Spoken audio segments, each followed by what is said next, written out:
Allô tout le monde. Je m'appelle Hugues, donc avec mon collègue Sean du collectif Démocratisons Montréal, ainsi que nos autres membres qui sont pour la plupart sur la ligne avec nous aujourd'hui. Euh, on va vous parler, Sean et moi, aujourd'hui, alors, de deux choses principalement. Je vais commencer par vous présenter un petit tour d'horizon de types d'initiatives de démocratie directe ou démocratie participative qui se font à Montréal. C'est pas quelque chose d'exhaustif, c'est vraiment, on va en parler de quelques-unes, vraiment à très haut niveau, parce qu'on n'a pas le temps d'aller en détail dans chacune, pour montrer les différents types d'initiatives qu'on voit à Montréal. Et ensuite, Sean va aller un petit peu plus loin en vous parlant de ce qu'on peut faire de plus pour améliorer le pouvoir qu'on donne aux citoyens à travers des exemples de ce qui se fait ailleurs aussi. Donc, pour commencer, un type de structure qu'on voit très souvent, et d'après ce qu'on avait vu quand on a fait un forum participatif à l'automne, et il semblerait que les intervenants qui ont répondu à nos questionnaires, qui sont venus, nous ont dit la même chose. Un des types de projets qui arrivent le plus en termes de participation et en termes de démocratie qui donne du pouvoir aux citoyens, ce sont des petits projets indépendants. Ce sont des projets qui ont des faibles portées, qui sont développés par des groupes de citoyens ou par des groupes communautaires. Meilleur exemple, ce sont des ruelles vertes. Et donc, ce sont des choses qui commencent au niveau des citoyens et qui ensuite sont acceptées et supportées par les pouvoirs publics et la municipalité. Donc, c'est quelque chose qui est très local et qui peut arriver partout. Par contre, c'est quelque chose qui a en général une faible portée. Ce ne sont pas des choses qui grandissent beaucoup, qui ont des impacts sur les grands choix de politique publique au niveau d'arrondissement ou au niveau de la ville. Euh, donc, c'est un premier type dans lequel vraiment les citoyens sont à la base du projet et dans lesquels c'est eux qui settent l'agenda.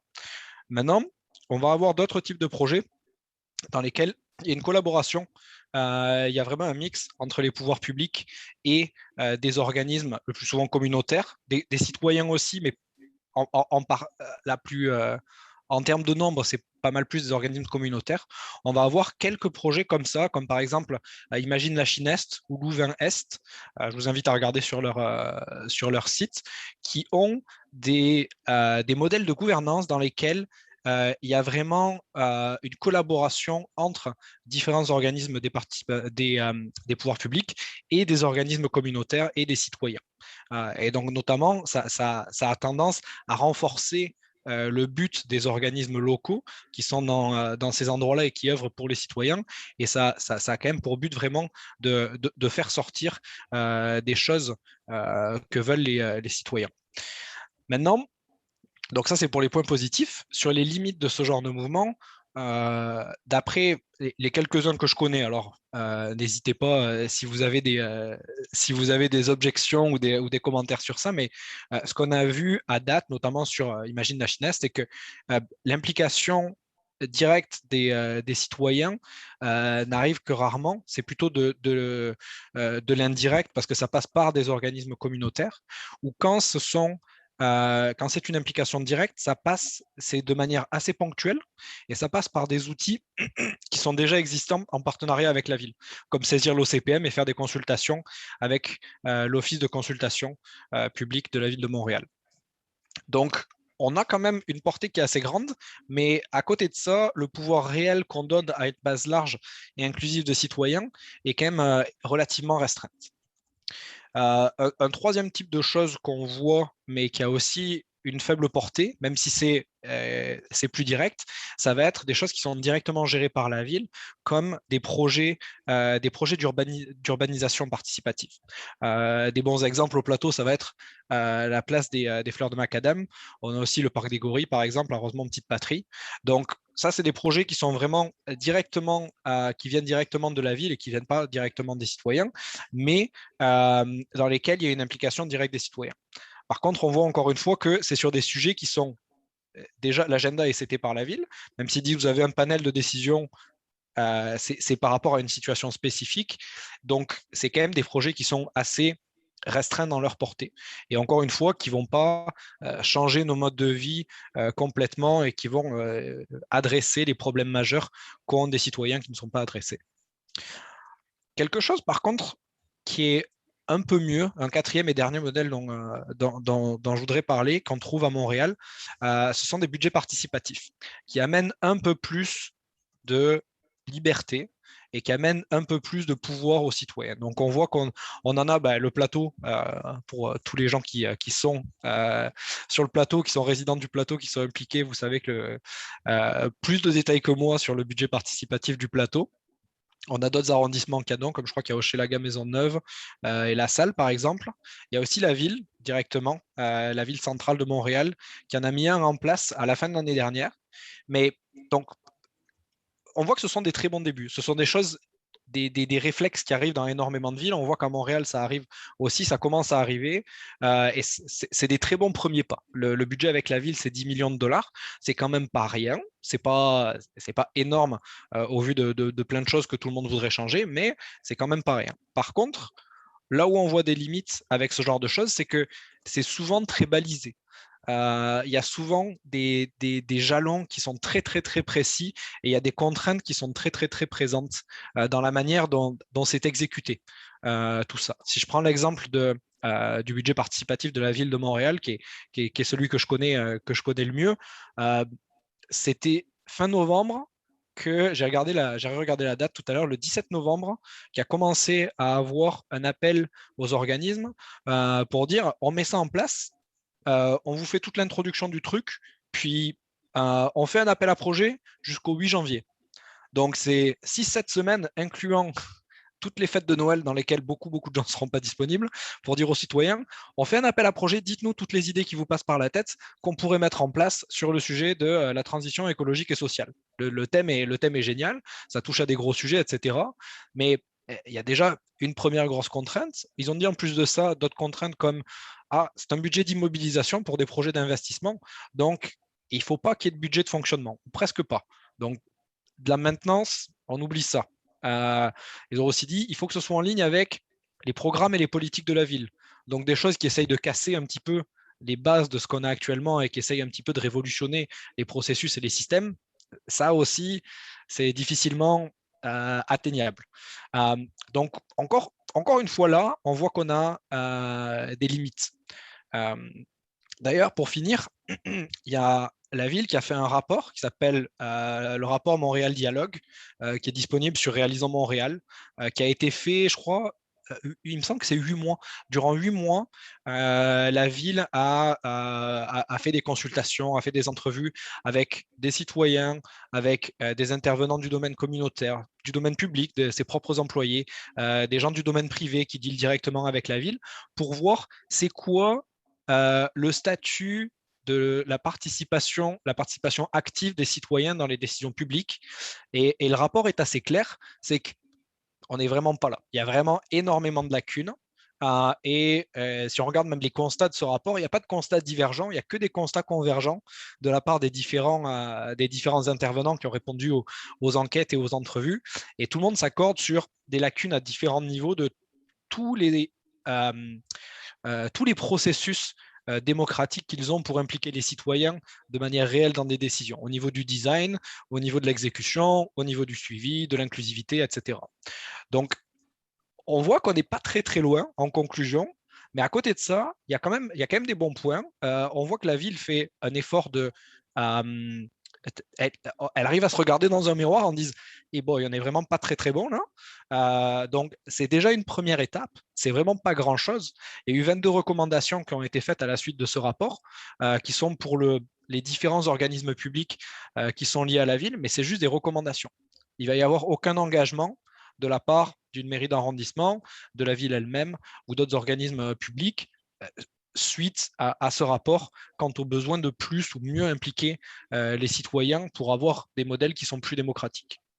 Donc, pour conclure, on peut voir que on tend vers une transformation et on tend, j'espère, vers un futur proche, comme disait Samuel, qui va être beaucoup plus direct en termes d'implication citoyenne.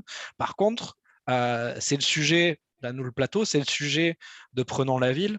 On sait qu'il y a des élections qui arrivent en novembre. Il y a beaucoup, beaucoup de sujets sur lesquels les citoyens ne sont même pas impliqués du tout. Il y a des sujets qui transforment intégralement nos vies, tels que le logement, la transition climatique, la transition sociale, j'en passe et des meilleurs, la sécurité alimentaire, l'éducation, que sais-je.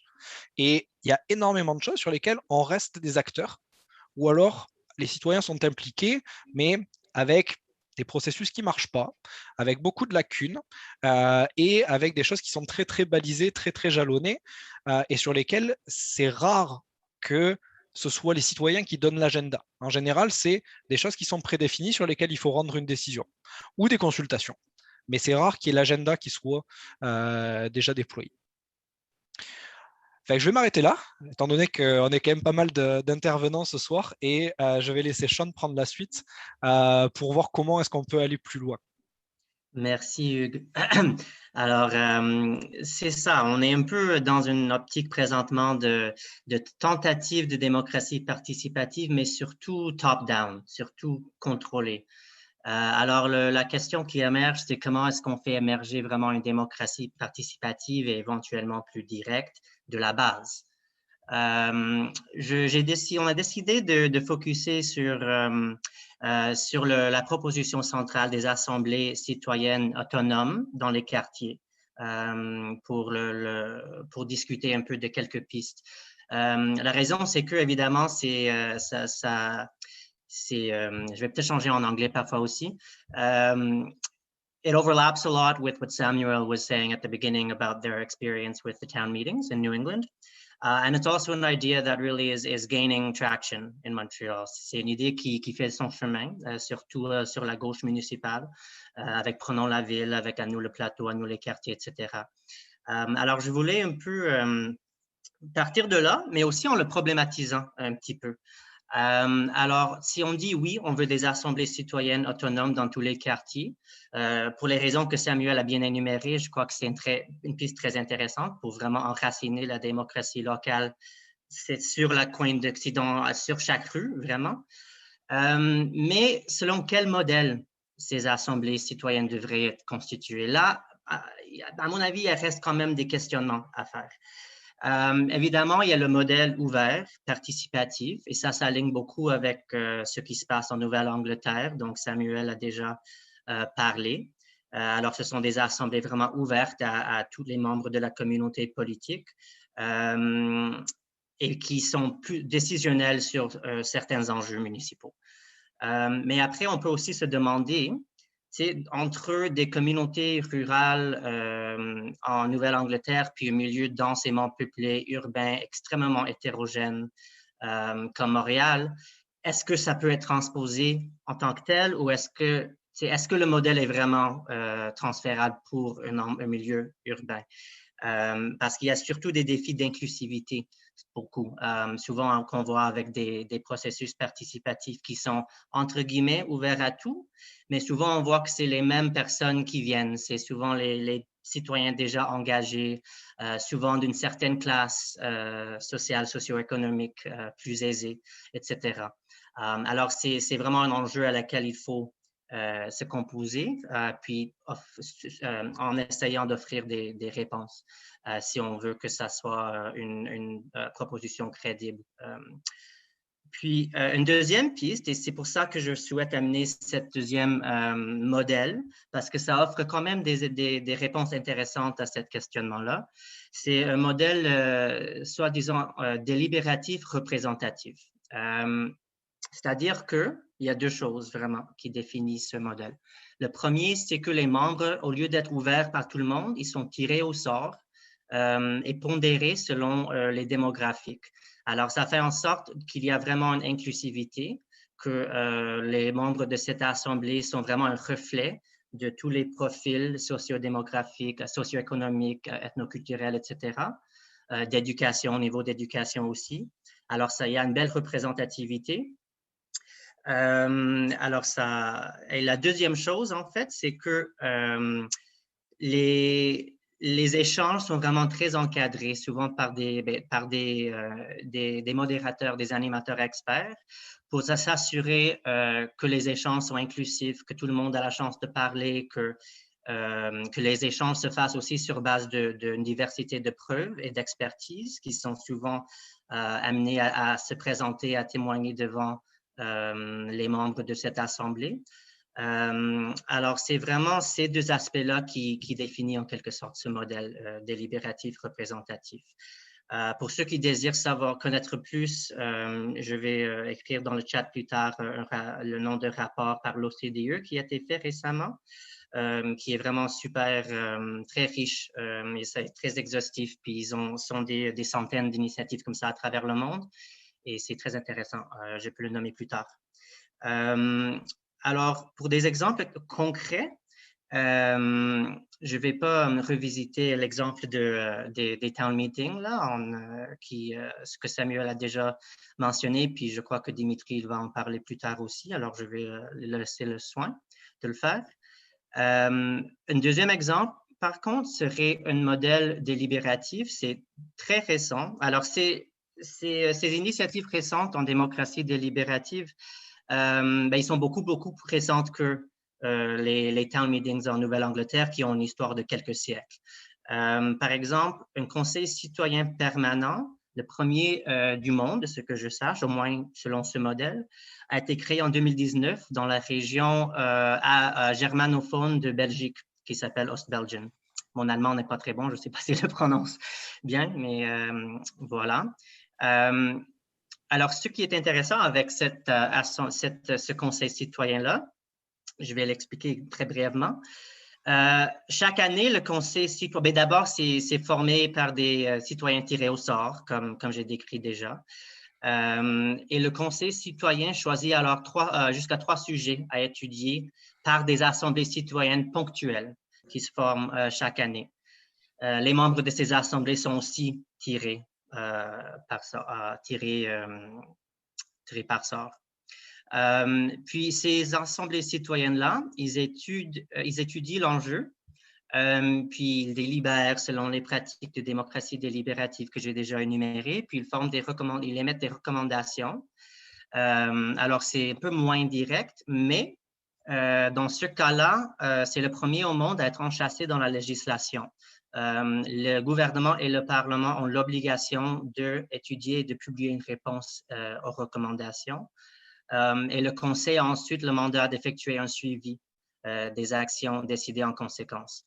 Alors, c'est quand même un modèle intéressant, puis c'est en raison du roulement des membres, en dedans de quelques années, ils espèrent que tous les citoyens de la région, qui comptent à peu près la même population d'un arrondissement de Montréal, vont recevoir une invitation de participer soit au conseil permanent, soit aux assemblées citoyennes ponctuelles. Alors, au niveau de l'échelle, ça peut quand même être intéressant comme compromis entre une assemblée qui est représentative et aussi une amplitude de participation. Alors, je regarde mes notes un peu, c'est ça. Alors, je vais parler maintenant d'un dernier exemple. Celui-là, c'est un peu un modèle hybride entre participatif, délibératif et plus direct. C'est le modèle de l'Observatoire de la ville qui a été créé à Madrid. Malheureusement, ça n'existe plus parce qu'il y avait un changement d'administration municipale. Mais c'était créé sous l'ancienne administration de gauche de Manuela Carmena, de la gauche radicale en Espagne. Puis, ce qui est intéressant avec ce modèle-là, ça commence par la plateforme de démocratie participative numérique qui s'appelle Decide Madrid. Puis, alors, ça agit comme un générateur de propositions citoyennes qui sont débattues et votées en ligne. Je n'ai pas exploré à fond, là, mais ça me semble pas si éloigné de Réalisons Montréal, en fait. C'est pas aussi élaboré que quelque chose comme Decidim, si vous le connaissez, qui a été créé à Barcelone, mais c'est la même idée. Ensuite, il y a un conseil citoyen qui est délibératif, formé des membres tirés au sort, etc. Et leur tâche, c'est de tirer certaines propositions de cette plateforme, de les étudier, de les traduire en en propositions réalisables, concrètes, et ensuite de les soumettre au vote de la population dans un référendum. Alors, on voit il y a les trois éléments quand même. Il y a l'aspect participatif qui se passe en ligne pour la plupart. Puis, il y a deuxièmement l'aspect délibératif qui agit en quelque sorte comme un filtre, puis ils sont là aussi pour faire évoluer les propositions vers quelque chose de plus complète. Et ensuite, il y a la démocratie directe qui agit à la fin comme pouvoir décisionnel. Malheureusement, celui-là n'était pas enchâssé dans la législation, alors c'était trop facilement supprimable par l'administration qui a suivi. Mais la question ici, c'est de ces exemples que je viens de nommer, aurait-il des éléments de ces deux modèles, ou de ces, je vais dire les trois modèles, y compris les town meetings, dont Montréal pourrait s'inspirer? Comment est-ce qu'on conjugue à la fois le désir d'avoir une participation ouverte et ample, on a la nécessité d'avoir une participation qui est inclusive et représentative?